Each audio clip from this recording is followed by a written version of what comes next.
This is Joelyn of WonHeart TV, and I'm back here with another update on those 5 emotional habits and how can we change them. I brought this up through an article that I presented to you all, and I've been doing some interviews on these 5 scientific ways to change your emotional habits. I'll have a link down at the bottom of the blog for you on that. But on regards to number 3, they state here that to basically let MIT scientists rewire your emotional memory association someday. And I wanted to bring on board with me today to talk a little bit about this and maybe give you a little bit of a tool or an idea. This is my dear friend, JoAnn Skywatcher. Welcome, JoAnn. Thank you, Joelyn. It's so nice to be here. I heard you just got back from the Big Island and had a wonderful time there. Oh, fabulous. Good. Well, I wanted to talk with you in particular about this article because they bring up the fact that some MIT scientists in 2014 were able to use a certain scientific data approach technique called Optogenetics to turn pleasant and unpleasant memories on and off in the brains of mice. And they discovered that it worked.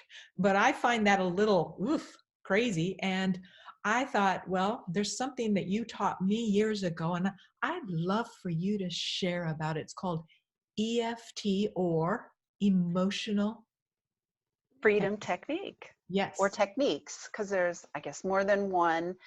Yeah, I was a teacher at Ukiah High School in California, and took students to a Yes conference, not the band, but it was it was all kinds of things that were helpful to young people and people of any age. And I was able to go to EFT presentation, and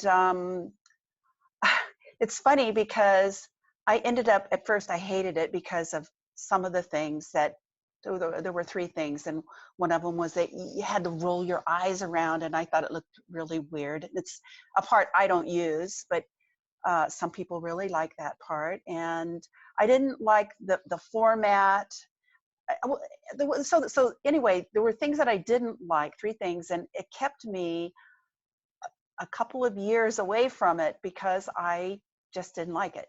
And then I would press on a button on the internet, and it would take me to a link about, a woman cures her backache that she had for 7 years, and it was about EFT. And so after clicking on about over 2 years, like clicking on a dozen links like that, I started doing it, and found it to be really helpful with my students and with just everybody that would let me do it with them. Wow, I don't think I've ever heard that story, JoAnn. That's great. So that's how EFT dropped into, so to speak, your back pocket.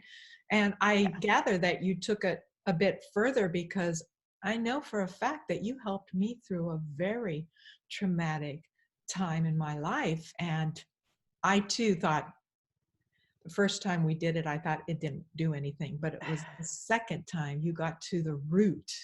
And I was amazed at the feeling of what happened. Can you share a little bit? I think they use it also with, post-traumatic stress, or Veterans.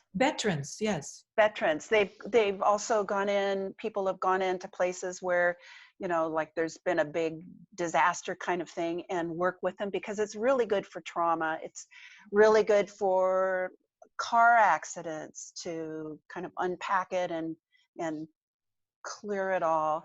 And then I've written a book of my experiences using it, and Gary Craig, the person who started EFT, he used to say, try it on everything. So I did, just to find out, like, well, what could it do? And it's amazing. I mean, you can use it to lose weight. You can use it to Wow. not eat certain foods. You can use it if you're afraid of something, like you're going into a job interview or something. And it's a very creative process, and it can be a very do-it-yourself kind of thing, like you've done. Wonderful. Yeah, I love it. I can do it myself, and I don't have to pop any kind of a pill to numb myself out.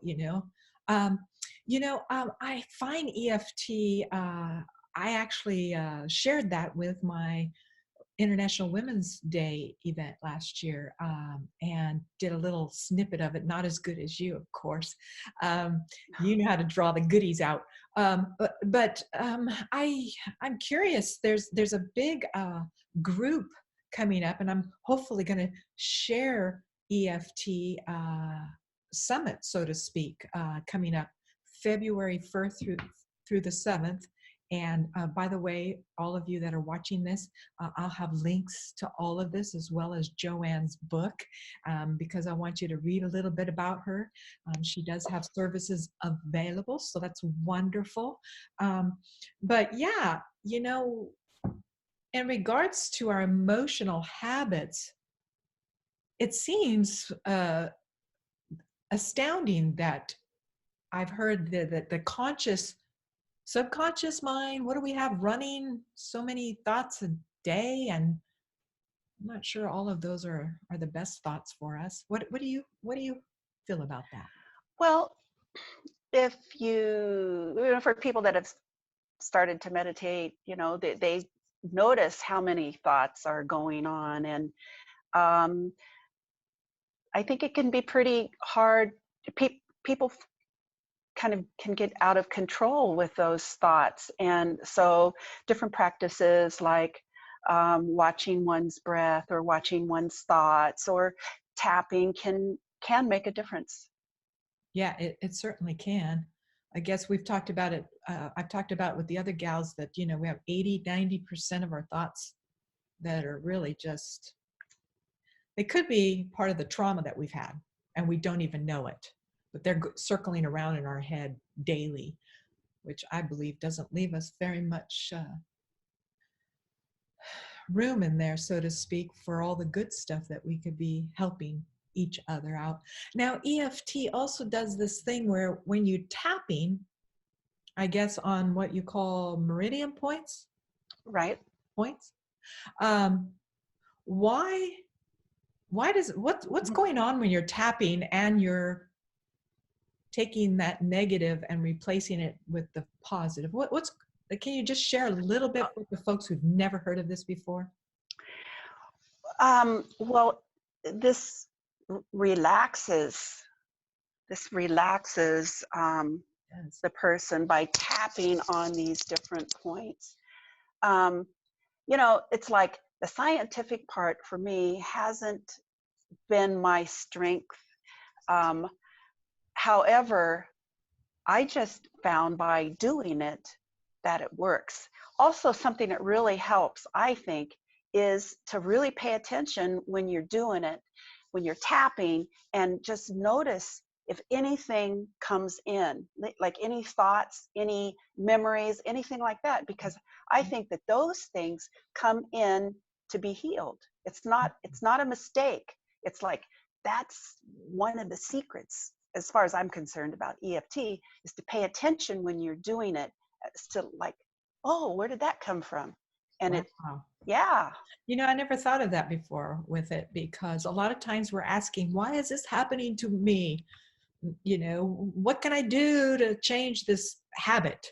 And maybe if a little EFT might just get you to just spring into that, so to speak, without you circling those thoughts where you just don't ever get an answer, because they say the ego is such a big part of us, trying to squash us, so to speak, squash us down and keep us really small. And we're so much bigger. We were talking about that earlier. We're so much bigger than that. Right. And I think it's very important to remember, that we are spiritual beings, and that there's a power that is working through us when we know that, when we're aware of that. And so the EFT can be very, very powerful. And so a practitioner that knows what they're doing, what they do is they help you go back to the core emotional issue, to like, lots of physical things. There are emotions that are under it, and it goes back to a certain event that happened. And so that's what I feel like I know how to do really well, is helping people go back to those. And then I've learned something new. It's relatively new EFT um, technique called matrix reimprinting, and that's where um, a practitioner helps a client, the person, get back to something that was really bad that happened where they froze. And then the client goes in with the help, with a little bit of help from the practitioner, to communicate with that younger self, and then um, come up with a new ending for that particular event, and then also change the belief and Oh, make the a more belief. positive belief. Right. So talk about plasticity. I mean, this is really incredible what you can do with it. Wow. I am so about the brain and what we don't even know about its healing properties and what we can do. And definitely medication is just a horrible modality to get started and hooked on, when you can do something like this and deal with this right straight away. I do know this is a practice. I remember you telling me when I was tapping, if the next day you feel like there's a little bit left over, keep doing it. I think you mentioned that in this new technique, the matrix. So, Matrix reimprinting. wow, this is incredible. Maybe the folks would love more information. We can have you back to talk about that in a little bit more in detail. Does that sound like a deal? That sounds like a fabulous idea. In fact, I would like to offer you a free session, just so we can use, you can come in and talk about your experience doing it. Oh, let's do that. Let's do that.